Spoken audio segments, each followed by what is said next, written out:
sometimes with all the big stuff that's happening, all the changes that are happening, all the issues around engagement, retention, all that kind of HR stuff, sometimes you lose the big picture. You lose the dream of what home care could be. And I guess I want to tell you a story to maintain the dream. Because I had a dream once and I gave up on it. And I want to share with you how it came back to me. I was working in Ireland.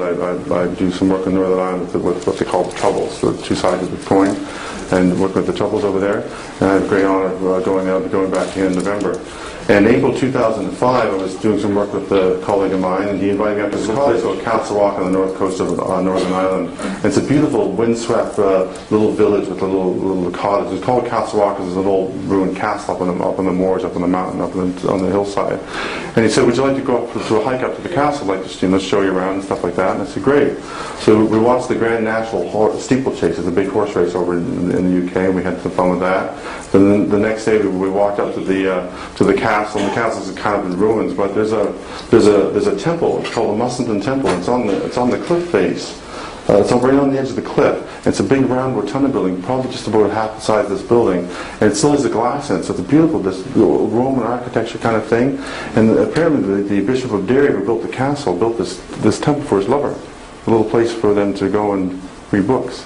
It was a library. Really.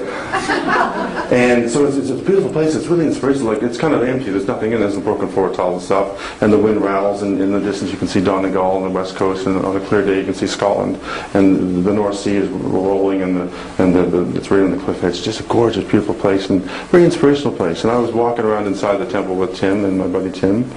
And I got this little inspiration. I just leaned down and picked up a floor tile.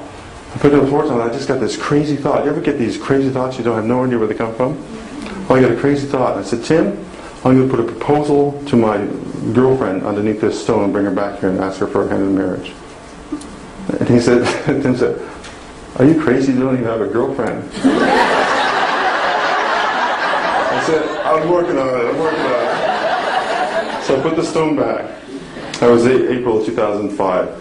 The next summer, July of 2006, I went to the Stan Rogers Folk Festival. And I didn't really think much about it. I wasn't putting like my little chart on the wall, get a girlfriend, get a girl. I wasn't putting that on the wall, reading none of the affirmations. I wasn't doing any of that. But the Stan Rogers Music Folk Festival is a wonderful event in Kansas, Nova Scotia. It's really foggy and kind of cold all the time, but it's beautiful music.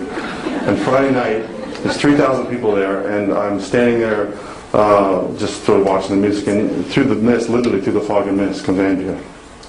Now, Andy and I dated 18 years earlier. And as it turns out, she just separated with her husband. So we spent the weekend listening to music and having a good time.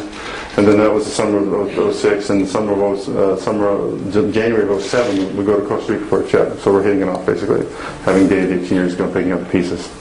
And we climbed a mountain in Costa Rica. As I mentioned, I would like to climb mountains. It took us 11 hours to climb up 6,000 feet of elevation. And at the end of that hike, I knew she was the one. And I said, "Wow, wouldn't it be romantic to ask her for a hand in marriage at the top of this mountain?" Then I thought, "Oh, Jesus, Ireland." So I didn't. I think it was kind of awkward because I think she kind of knew it was kind of a really good place to propose. So I sat on it.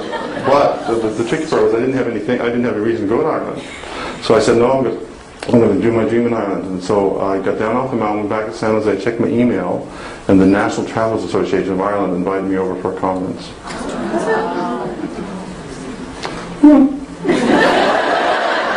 And I said, "Andy, would you like to go to Ireland?" And she said yes. So April of 2007, we fly all night to Ireland.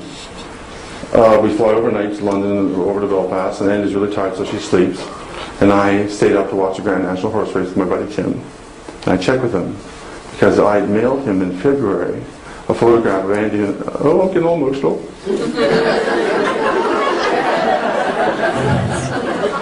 I mailed him a photograph. Of Andy and I in Costa Rica, and on the back of the photograph it said, "Andy, will you be my life partner? Will you watch the last sunset with me?"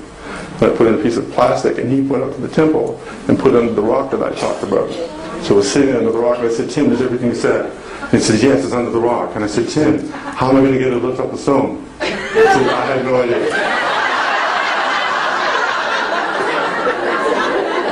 So we went for a hike up the next day. We went for a hike up to the Musselman Temple. And it was actually her idea. She said, "Pete, we should go to the hike to that castle thing I was talking about." I said, "Okay." So we hiked up to the temple, and by this time I had no idea how I was going to do the stone. I wasn't really paying much attention to that. So we just get inside there, and I said, "Well, why don't we just take a group photo of us, right?" So I put that camera, actually it's that camera, I put that camera on the windowsill, but the windowsill sloped like that. And I said, "Andrew, can you grab the stone so I can pop up the camera?"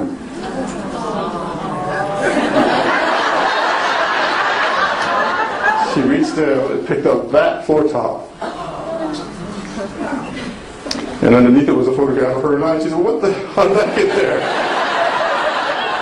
And when she turned around, I was on my hands and knees. Hands and knees? No, just my knees. Please,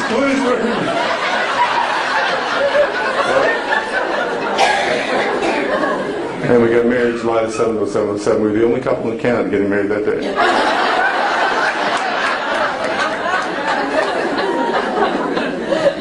So I tell that story because sometimes we lose sight of our dreams. And as a professional, as a person, don't lose sight of your dreams. Keep your eyes on the prize, folks. Keep your eyes on the prize. Because it's important. So I guess my question is, in your industry, in your profession, when do you lose sight of stuff that's really, really important? And please keep your eye on that, because when you do that, you do something beautiful.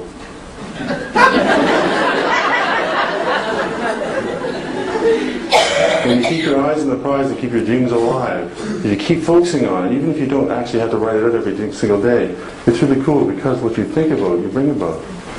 What you focus your energy on, folks, comes to you. If you focus your energy on how lousy things are, you're going to do lousy stuff. If you focus your energy on how beautiful things are, you're going to get beautiful stuff. If you focus your energy on how there's something really important to you out there that maybe you lost your dream and you want it back again, then go for it.